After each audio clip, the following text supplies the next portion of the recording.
Le festival REM prend ses quartiers les 6 et 7 juin à Rémelfin, un événement organisé par l'interassociation de la commune. Bonjour Pierre-Augustin, Bonjour. merci d'être venu sur ce plateau. Avant de parler de cette 14e édition, revenons sur celle de l'an passé. Compliqué, c'est le moins qu'on puisse dire. Le festival avait dû être annulé le vendredi, journée payante à cause des inondations liées aux intempéries. Ça a représenté un manque à gagner important. Un manque à gagner, c'est sûr, mais enfin, bon, le lendemain, le festival a eu lieu normalement, le public a joué le jeu, et finalement, l'un dans l'autre, on s'en sort quand même à peu près. Moins que les autres années, mais enfin, on s'en est bien sorti finalement. Malgré ces difficultés, vous êtes de retour en 2025 et avec une grande nouveauté, le festival est désormais entièrement gratuit. Pourquoi vous avez fait ce choix ? Il a toujours été gratuit. Disons que l'année dernière, on avait voulu tenter le vendredi payant. On l'avait déjà fait en 2019 avant le Covid, ça avait bien marché. L'année dernière, finalement, bon, vu les intempéries, ça n'a pas pu se faire. Cette année, on revient sur une formule totalement gratuite, le vendredi et le samedi. Comment vous parvenez à financer un tel événement? Quels sont vos soutiens, vos principaux soutiens? Alors, ce sont essentiellement du sponsoring, donc des entreprises locales. Je ne vais pas les citer parce que je vais en oublier. Et des particuliers aussi, enfin des petites entreprises. Et on fait aussi des bénéfices sur les ventes de la restauration le jour du festival. Et alors justement, niveau sponsor, vous en êtes où cette année, le comptier? On est encore en train de travailler dessus. Le festival aura lieu, donc vous l'avez dit, 6 et 7 juin. Donc on n'a pas encore bouclé complètement le sponsoring, mais on a bon espoir. Et on le rappelle pour nos téléspectateurs, cette année encore, les bénéfices de la buvette et de la restauration iront à l'association Agir Ensemble qui finance du matériel médical à Sarreguemines pour les personnes atteintes de cancer. Côté bénévole, est-ce que vous avez réussi à rassembler une équipe suffisante pour organiser ce festival ? Oui, on est nombreux. Bon, on est toujours à la recherche de bénévoles. Du 109, ça fait toujours du bien. Mais pour l'instant, oui, on est au complet.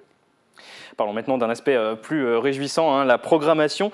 Quels sont les aspects à l'affiche, les artistes à l'affiche cette année ? Alors le vendredi, on aura un seul groupe original qui va s'appeler le Petit Bal de Heurtebise, un nom original pour un groupe qui ne l'est pas moins, donc un groupe uniquement instrumental, tuba, clarinette, accordéon.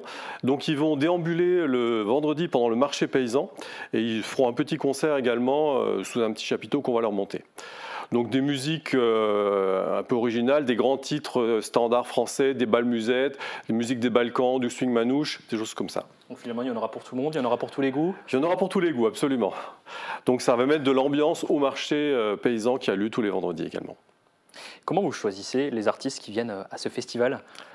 Alors c'est un choix, on est un groupe de programmation, on est 4-5 personnes et on essaye de varier, on essaye de faire un choix assez éclectique. On ne veut pas se cantonner dans un seul style de musique, donc chaque année on essaye des nouveautés. Donc là par exemple ce groupe-là du vendredi, c'est une nouveauté, on n'a jamais eu ce style de musique-là. Et pour le samedi, là aussi on aura des nouveautés en termes de style de musique. Parmi eux, lesquels sont des locaux ? Alors les locaux, le samedi, on aura un groupe local, Ticket to Blues, et également un groupe allemand qui vient de l'autre côté de la frontière, qui est relativement local. Les deux autres groupes viennent un peu plus loin.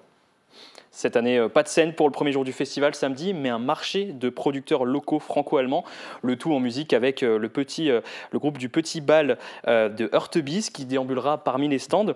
Vous voulez un peu casser les codes et faire vivre l'événement d'une façon différente ? Tout à fait. Le but, c'était de faire des nouveautés. Donc chaque année, on essaie d'innover. Donc ça, on ne l'avait jamais fait. Voilà, c'est une autre manière d'ouvrir le festival cette année. Et autre changement cette année, il n'y aura pas de gala de catch. Pourquoi avoir choisi de ne pas reconduire cet événement ? Alors, c'est pour un choix tout à fait matériel, on va dire, tout simplement parce qu'on a changé de chapiteau et que la hauteur du chapiteau ne permettra pas le gala de catch, parce qu'il lui faut une certaine hauteur sous plafond, on va dire, et là, on est limite, donc il ne pourra pas. Un dernier mot, Pierre-Augustin. En 13 éditions, quel est votre plus beau souvenir ? Alors, ça va être la 14e. Alors, je dirais que c'était l'année dernière. On a eu, vous l'avez dit, des soucis avec les inondations. On a eu également des soucis techniques.